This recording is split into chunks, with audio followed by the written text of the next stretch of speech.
السلام علیکم ورحمۃ اللہ وبرکاتہ۔ بسم اللہ الرحمن الرحیم۔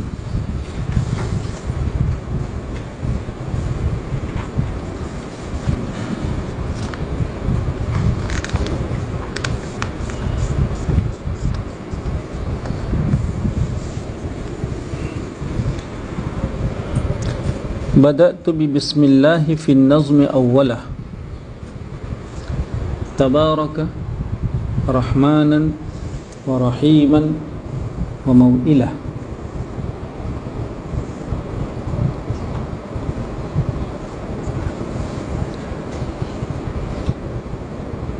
ترجمہ ٹھیک سے سنیں گے۔ ہم نے اس نظم کو اولاً اللہ کے نام سے شروع کیا۔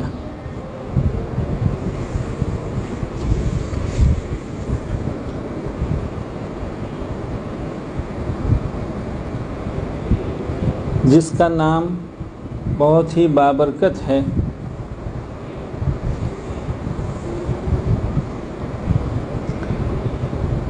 اور اس کی ذات رحمان رحیم اور سب کا ماوا و ملجا ہے۔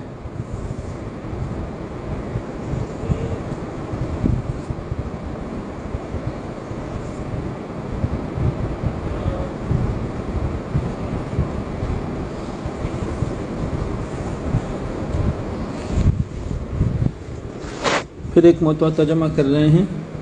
ہم نے اس نظم کو اولاً اللہ کے نام سے شروع کیا، جس کا نام بہت ہی بابرکت ہے یا برکتوں کا باعث ہے، اور اس کی ذات رحمان ہے، رحیم ہے، اور سب کی ملجا اور ماوا ہے۔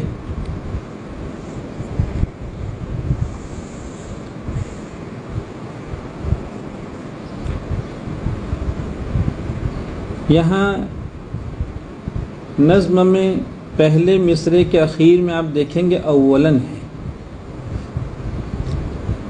اس اولاً سے متعلق دو احتمال ذکر کیے ہیں شراح نے۔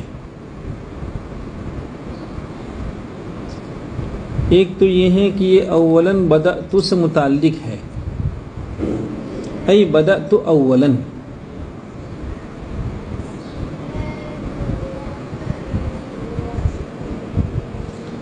دوسرا یہ ہے کہ یہ النظم سے متعلق ہے،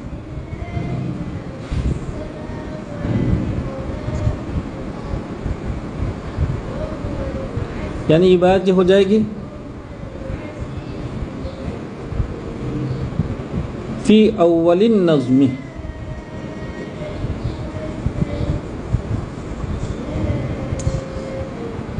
یا فی النظم الاول۔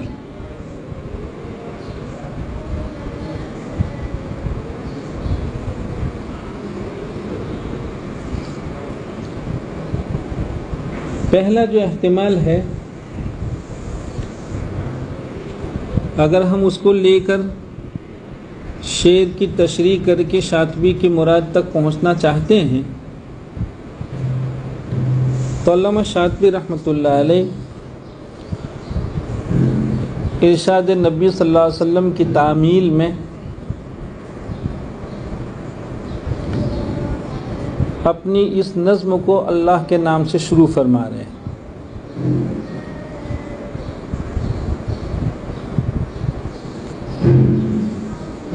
اب وہ ارشاد نبی کی تشریح کی ضرورت نہیں ہے، آپ ماشاءاللہ پڑھے لکھے ہیں سب۔ یہ بھی معلوم ہے کہ کسی بھی مضمون کی یا کسی بھی عمل کی ابتدا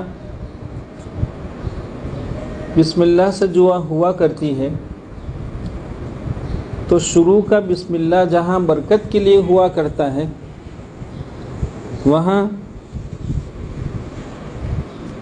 نصرت خداوندی کا سوال بھی اسے سمجھا جاتا ہے۔ کہ بسم اللہ کے ذریعے آدمی اللہ رب العزت سے نصرت کا سوال کرتا ہے، اس لیے کہ نصرت خداوندی کے بغیر اتنے بڑے کام کو انجام دینا یہ آسان نہیں ہوتا ہے۔ شاطبی رحمۃ اللہ علیہ ائمہ سبع اور ان کے روات کے سارے اختلافات یا وجوہ اختلافی کو بہت عمدہ ترتیب میں، بہت اعلیٰ عبارت میں، پھر وہ بھی نظم کرنا چاہ رہے ہیں، یہ ایک مشکل کام ہے، اور ابتداءً اس کے باب میں ذہنی الجھن ہوتی ہے، چونکہ مواد منتشر ہوتا ہے، پھر مضمون نگار اس کی ترتیب کے باب میں بھی اپنے آپ کو الجھن میں محسوس کرتا ہے، اور یہ ساری الجھنوں کا اگر حل ہے تو اللہ تعالیٰ کی نصرت ہوتی ہے۔ اس لیے ہر ایک اپنے مضمون کی ابتدا کو بسم اللہ یا الحمدللہ اسی سے ابتدا کرتا ہے، گویا وہ حمد خداوندی سے یا بسم اللہ سے جہاں برکتیں حاصل کرتا ہے وہاں نصرت خداوندی کا سوال بھی کرتا ہے۔ یہ تو ہو گیا اولاً۔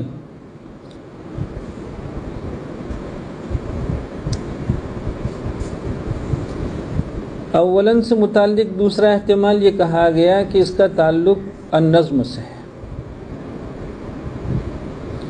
چونکہ علامہ شاطبی رحمۃ اللہ علیہ کے اور بھی منظومے ہیں، جیسا کہ ہم نے ان کے حالات میں سنا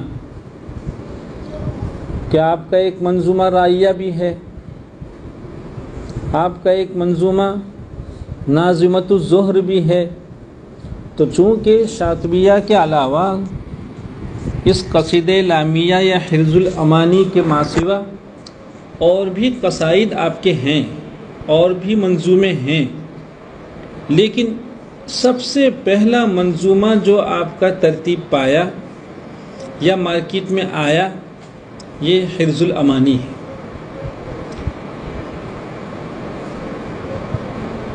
دوسرے منظومے اس کے بعد ہیں، لہذا اب گویا یہ کہنا چاہتے ہیں کہ ہمارا سب سے پہلا منظومہ تو ہم اس کی ابتدا اللہ کے نام سے کرتے ہیں۔ یہ ہیں فی النظم اولا۔ تو گیا اولاً سے متعلق دو احتمال ہو گئے، ایک تو یہ ہے کہ ہم اپنے اس منظومے کو، اب اول منظومہ نہیں، ہم اپنے اس قصیدے کو سب سے پہلے اللہ کے نام سے شروع کرتے ہیں، قصیدے کی ابتدا ہی اللہ کے نام سے ہم کر رہے ہیں، اور دوسرا یہ ہے کہ ہمارے سارے قصائد میں کا یہ پہلا قصیدہ ہے جس کو ہم اللہ کے نام سے شروع کرنے جا رہے ہیں۔ علامہ شاطبی رحمۃ اللہ علیہ چونکہ فطری شاعر ہیں، تو جہاں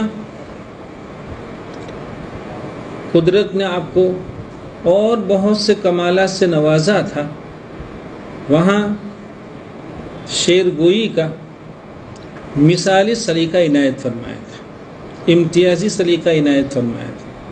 چنانچہ آپ دیکھتے ہیں کہ آپ کا منشا تو اپنے اس مضمون کو بسم اللہ الرحمن الرحیم سے شروع کرنا ہے، لیکن آپ نے بسم اللہ کو بھی کتنے اچھے اسلوب میں نظم میں پیش کر دیا، بدأت بھی بسم اللہ، اور پھر دوسرے مصرے میں جا کے تبارک رحمانا ورحیما، بسم اللہ کے سارے الفاظ آ گئے، تو بسم اللہ بھی آ گئی اور نظم بھی۔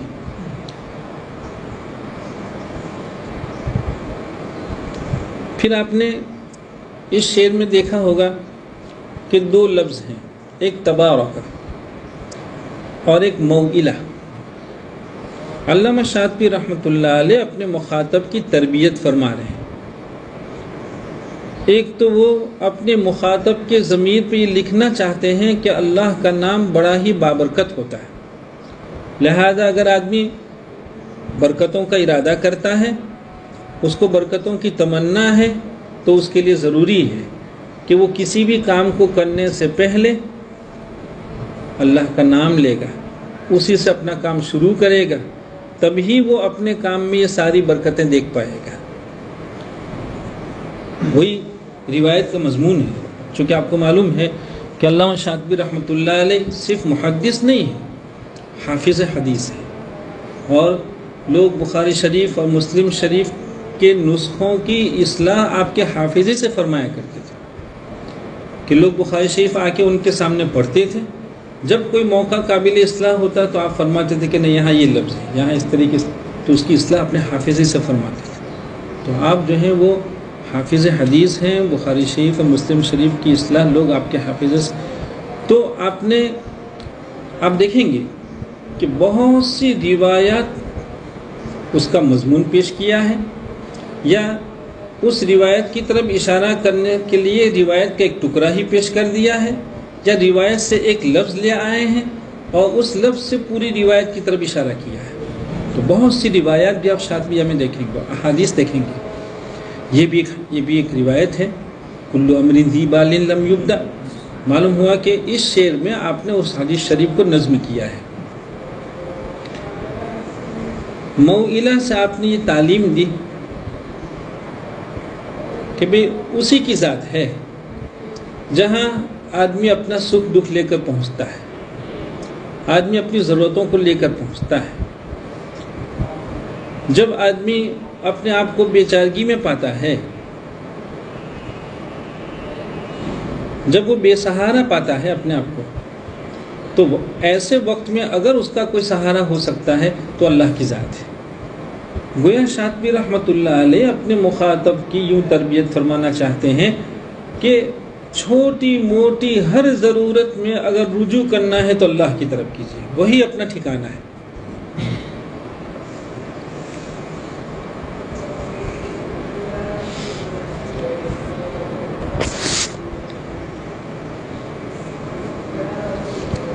ظاہر بات ہے اللہ کی جن بندوں کی یہاں یہی فضا ہوتی ہے، ان سے صحبت کسی کی بھی سعادت ہوتی ہے۔ جن کی گفتگو میں معرفت ہی معرفت ہو، اللہ تعالیٰ سے رشتے کو مضبوط کرنا ہی کرنا ہو، ایسے لوگوں کی صحبت کسی کے لیے بھی شرف کی بات ہوا کرتی ہے۔ ہم اللہ کا شکر ادا کریں کہ اللہ تعالیٰ نے اپنے ایسے بہت بڑے درجے کے اولیاء سے ہمیں اور آپ کو اس نصاب کی معرفت رشتہ عنایت فرمایا ہے، تعلق کرا دیا ہے اللہ تعالیٰ نے۔ اللہ کا احسان ہے، اللہ اس کی قدردانی کی ہمیں توفیق عطا فرمائے۔ دیکھیں دوسرا شعر، وَثَنَّيْتُ صلی اللہ ربی علی الرضا۔ دیکھیے لڑکوں، ابھی یہ کہا کہ ہمیں اللہ کا شکر ادا کرنا چاہیے، یہ الحمدللہ اور اللہ کا شکر ہے، یہ شکر نہیں ہے، یہ زبانی شکر ہے، یہ زبانی شکر ہے۔ اس کا صحیح معنی میں شکر تو تب کہلائے گا جب ہم ان مضامین کے لیے اپنے آپ کو پورے طور پر جھونک دیں، اپنے آپ کو اس کے لیے بالکل فارغ کر دیں، اس کو اپنا اوڑھنا بچھونا بنا لیں، اور کسی بھی چیز میں ہمیں وہ ذائقہ نہیں ملنا چاہیے جو ذائقہ ہمیں یہاں مل رہا ہے۔ اگر یہ ہے تو یہ صحیح معنی میں شکر ہے۔ اگر ہم نے مضمون کو پڑھا، سبق کو سنا اور سننے کے بعد تکرار کا اہتمام نہیں کیا، اس کو یاد نہیں کیا، بہت بڑی دنیا ہے جو آج بھی یہ کہہ رہی ہے کہ جب سے علامہ شاطبی رحمۃ اللہ علیہ کے اس قصیدے کو حفظ کیا ہے، وہ برکتوں کے دروازے کھل گئے ہیں، برکتوں کے باب کھل گئے ہیں، فتوحات کے دروازے لوگوں نے کھلتے دیکھے۔ آج بھی الحمدللہ شاطبیہ کے مضمون کو حفظ کرنے سے لوگ ان ساری برکتوں کو محسوس کرتے ہیں جو پرانے زمانے میں لوگوں نے کی تھی۔ من حفظھا دخل الجنہ۔ تو بہت بابرکت قصیدہ ہے، چونکہ اس کی ابتدا ہو رہی ہے ہم چاہتے ہیں کہ ہمارے بچے کسی نقصان کا شکار نہ ہوں، کوئی نقصان ان کے حصے میں نہ آئے، وہ خسارے سے اپنے آپ کو محفوظ رکھیں. اس لیے 2 باتیں کہہ رہے ہیں کہ بہت بابرکت قصیدہ پڑھنے جا رہے ہیں.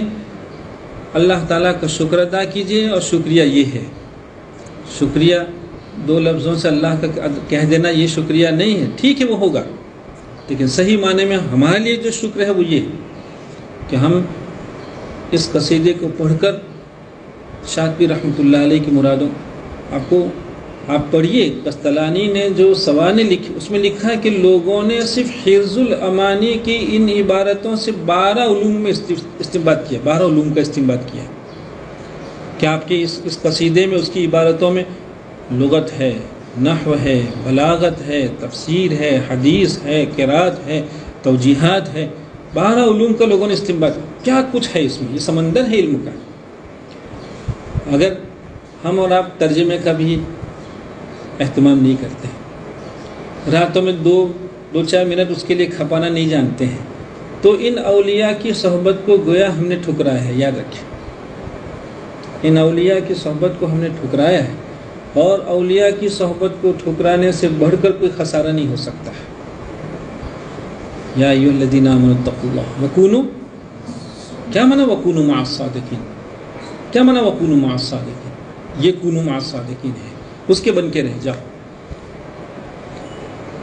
آگے فرما رہے ہیں وثنیت صلی اللہ ربی علی الرضا محمد المہدی الی الناس مرسلا. ہمارے بچوں کو مطالعے کی، تکرار کی، انہماک کی، کتابوں کو یاد کرنے کی قیمت نہیں معلوم. جب آپ رات میں دیر تک اللہ کے ان بندوں کے ساتھ رہو گے، ان کی صحبت پاؤ گے، ان کو یاد کرو گے، تو ہمارے ضمیر میں ہمیشہ الحمدللہ ہمارے ضمیر پاکیزہ رہیں گے. ورنہ ظاہر بات ہے بیکاری شیطان کا گہوارہ ہے. جو لوگ فرصت میں رہتے ہیں ان کے باب میں کہا گیا ہے کہ بیکاری شیطان کا گہوارہ ہے. گہوارے میں بچہ کتنے آرام سے نشو نما پاتا ہے، وہ سوتا بھی کتنی اطمینان سے ہے. بچہ بستر پہ اتنا اطمینان سے نہیں سوئے گا جتنا گہوارے میں سوئے گا. تو گہوارے میں بچہ جتنے آرام سے پلتا ہے، شیطان اتنے ہی آرام سے بیکاری میں پلتا ہے. جب ہم راتوں کو تکرار کا اہتمام نہیں کریں گے تو ہماری راتیں ایسی گزرے کہ الامان والحفیظ، پھر اللہ کے یہاں جواب مشکل ہو جاتا ہے.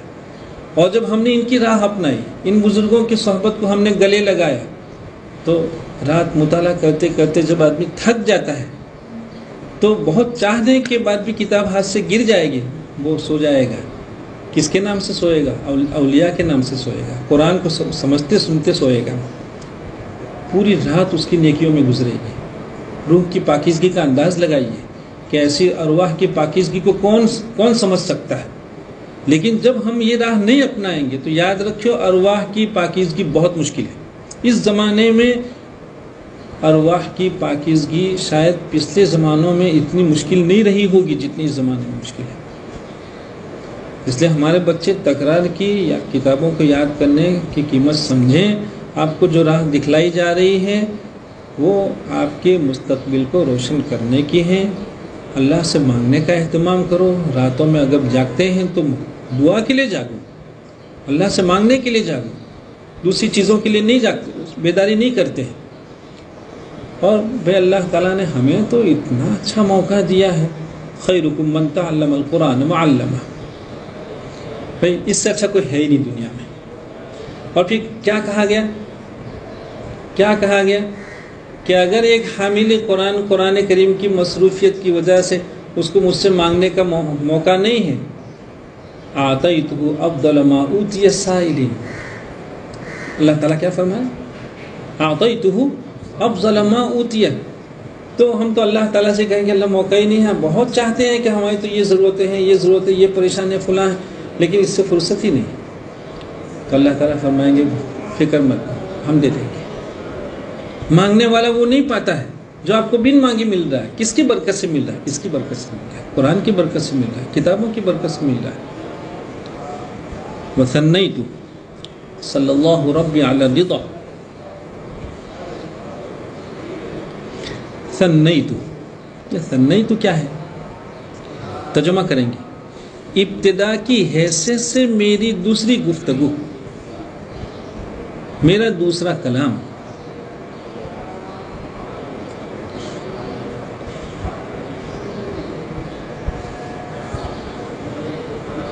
یہ ہے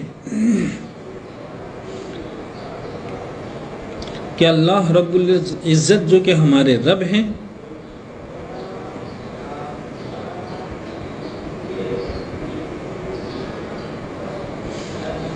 وہ مخلوق میں کے پسندیدہ، اور رضا کا ترجمہ کر رہا ہوں، مخلوق میں کے پسندیدہ یعنی محمد صلی اللہ علیہ وسلم پر رحمت خاصہ نازل فرمائے.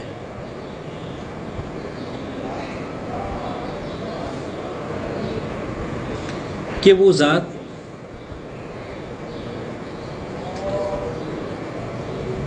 رسول بنا کر، مرسلہ رسول بنا کر الی الناس، لوگوں کی طرف بطور ہدیہ بھیجی گئی ہے.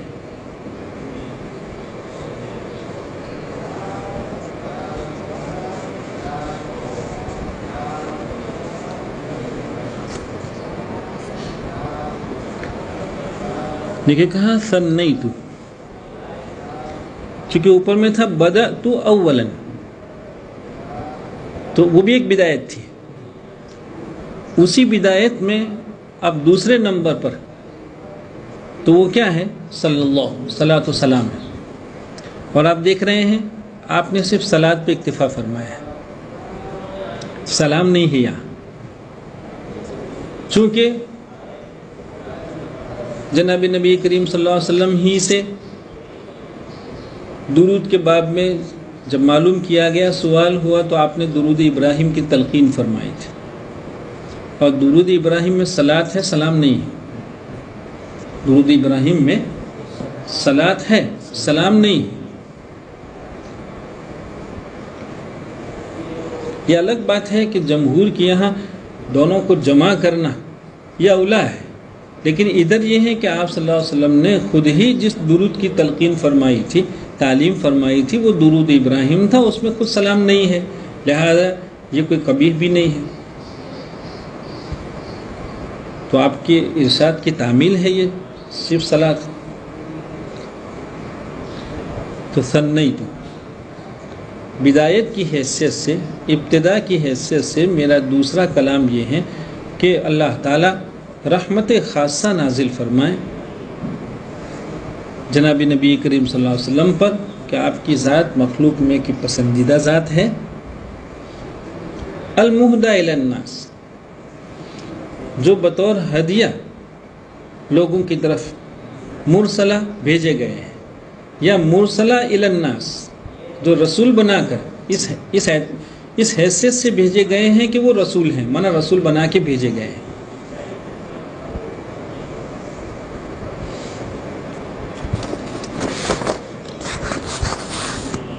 آگے فرما رہے ہیں، ابھی کہا تھا نا کہ علامہ شاطبی رحمۃ اللہ علیہ بڑے درجے کے محدث ہیں، حافظ حدیث ہیں. آپ دیکھیں المہدی الی الناس، انما انا رحمت مہدات، انما انا، آپ نے خود فرمایا تھا. آپ سمجھیے کہ المہدی الی الناس وہی روایت ہے، وہی روایت کے الفاظ ہیں. تو آپ جگہ جگہ دیکھیں گے کہ علامہ شاطبی رحمۃ اللہ علیہ نے نظم میں روایات اور ارشادات کے الفاظ کو نقل فرمایا، اور اسی سے اپنے نظم کی وزن کو بڑھایا. وعطرته ثم الصحابة ثم من تلاهم على الإحسان بالخير وبله. وعطرته أي صلی اللہ علی عطرته، اوپر میں تھا نا صلی اللہ ربی علی الرضا، علی الرضا، پہلے علی، تو پہلے تو صلاۃ جناب نبی کریم صلی اللہ علیہ وسلم پر، اب پھر اسی طرح صلی اللہ علی عطرته، وعطرتہ اس کا عطف وہاں سے وعطرتہ آپ کے طفیل رحمتیں نازل ہوں آپ کے آل پر، آپ کے اصحاب پر،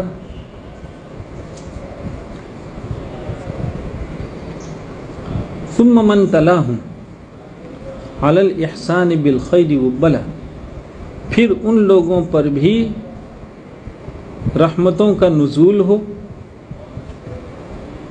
جنہوں نے اخلاص کے ساتھ حضرات صحابہ کرام رضی اللہ تعالیٰ عنہم کی، آل کی، چونکہ ماقبل میں یہ سب ہیں، جناب نبی کریم صلی اللہ علیہ وسلم کی اتباع کی، تو تلاہم کی ضمیر کا جو مرجع ہے وہ ماقبل میں جو تین ہیں، علی الرضا، علی عطرتہ، علی الصحابہ، یہ من تلاہم، من تلاہم، من اتبعہم، من تلاہم ای من اتبعہم،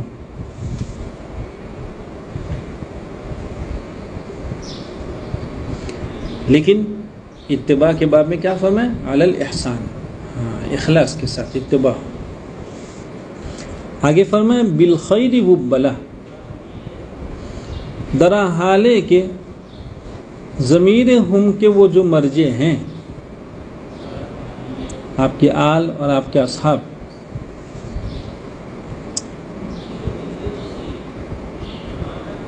وہ خیر کے پہنچانے کے باب میں، بالخیر بھلائی کے باب میں، مانا خیر کے پہنچانے کے باب میں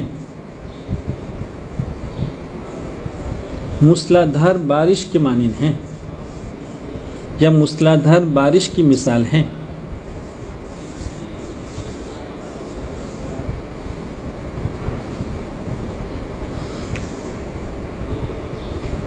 ظاہر بات ہے کہ حضرات صحابہ کرام رضی اللہ تعالیٰ عنہم کو اللہ رب العزت نے صحبت نبی صلی اللہ علیہ وسلم کی برکت سے حصول دین اور ابلاغ دین کا جو داعیہ عنایت فرمایا تھا، بعد کے طبقوں میں کا کوئی طبقہ ان کی مثال نہیں رکھتا ہے، ان کے ہمسری نہیں کر سکتا ہے. پھر ایک مرتبہ سمجھیں، حضرات صحابہ کرام رضی اللہ تعالیٰ عنہم میں دین کے حصول کا جو داعیہ، جو جذبہ، جو شوق اور جو تڑپ تھی، بعد کے طبقے میں اور اس کے ابلاغ کی، صرف حاصل کرنے کے لیے نہیں، اور اس کے ابلاغ کے باب میں انہیں جتنی بے چینی تھی، ان کی طرف سے جتنی قربانیاں پیش کی گئی ہیں، ان کے بعد کے طبقے سے لے کر قیامت تک کوئی طبقہ ایسا نہیں آئے گا جو ان کی مثال پیش کر سکے. ظاہر بات ہے اس وقت ایمان کا اعلان کرنا، وہ جان کو خطرے میں ڈالنا تھا، اور کیسے کیسے واقعات ہو. اور ہم نے دیکھا، پڑھا حضرات صحابہ کرام رضی اللہ کہ انہوں نے بچوں کو چھوڑا، اپنے اوطان کو چھوڑا، کہاں کہاں جا کے انہوں نے بود و باش اختیار کی، اور وہ مختلف بلاد میں جا کے کسی تجارت کے عنوان سے آباد نہیں ہوئے تھے، وہ دین کے ابلاغ کے لیے گئے تھے، اور بالکل نامساعد حالات میں اور غیر متعارف ماحول میں وہاں جا کے انہوں نے دین پہنچایا. جناب نبی کریم صلی اللہ علیہ وسلم نے ہدایت کی جو شمع جلائی تھی، روشنی وہاں تک کون لے گیا؟ حضرات صحابہ کرام رضی اللہ تعالیٰ عنہم لے گئے. اس لیے علامہ شاطبی رحمۃ اللہ علیہ فرما رہے ہیں کہ ان کی مثال ہدایت کے باب میں اور ابلاغ دین کے باب میں موسلا دھار بارش کے معنی نہیں. کیا معنی موسلا دھار بارش کے معنی؟ ظاہر بات ہے ابھی جو موسم چل رہا ہے، ساری زمینیں خشک پڑی ہوئی ہیں، زمین میں رویدگی کی صلاحیت ہے، بارآوری کی صلاحیت ہے، لیکن ابھی اس وقت سب پر مردنی چھائی ہوئی ہے. پھر موسم بدلتا ہے بارش ہوتی ہے مردہ زمین میں حیات پیدا ہو جاتی ہے۔ بالکل اسی طرح سرکار دو عالم صلی اللہ علیہ وسلم جب اس دنیا میں تشریف لائے، ارواح پر مردنی چھائی، اجسام پر نہیں، ارواح پر مردنی چھائی ہوئی تھی، اور کوئی کفر کا شکار تھا، کوئی شرک کا شکار تھا، کیسے کیسے، لیکن سرکار تشریف لائے، حضرات صحابہ کرام رضی اللہ تعالیٰ عنہم نے سرکار کے منشے کو سمجھا اور آپ کے منشے کے مطابق مردہ دلوں کو زندہ کرنے کے لیے، قلوب میں مردنی تھی، تو مردہ قلوب کو زندہ کرنے کے لیے جتنی محنت درکار تھی، جتنی قربانیاں درکار تھی، سب آپ نے پیش کی۔ تو موسلادھار بارش جس طرح مردہ زمین میں جان پیدا کر دیتی ہے، حیات پیدا کر دیتی ہے، اور اس میں جو قوت رویدگی کی صلاحیت تھی، اس صلاحیتوں کو وہ اجاگر کر دیتی، بارش ہی نہ ہو تو کہاں حضرات صحابہ کرام کی مثال موسلادھار بارش کی ہے کہ لوگوں میں ایمان کی صلاحیت تھی، اللہ کو پہچاننے کی صلاحیت تھی، لیکن کوئی راہ دکھلانے والا نہیں تھا۔ زمین میں قوت رویدگی ہے، لیکن اس قوت کو بروئے کال لانے کے لیے بارش کی ضرورت ہوا کرتی ہے، تو ان میں بھی ایمان کی صلاحیت تھی، اللہ سے تعلق کی صلاحیت تھی، لیکن ان صلاحیتوں کو صحیح راہ دکھلانے والا کوئی نہیں تھا۔ حضرات صحابہ کرام آئے اور انہوں نے مردہ قلوب کو زندگی بخشی۔ یہ ہے بالخیر و بلا۔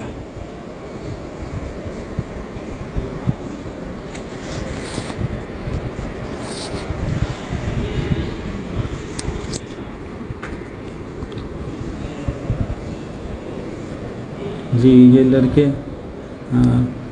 بھی رات میں بیٹھ کر اس کا ترجمہ تو ضرور کریں، اور اگر کچھ لڑکے ایسے باہمت ہوں جو اس کو زبانی یاد کر سکتے ہوں تو وہ ضرور یاد کریں۔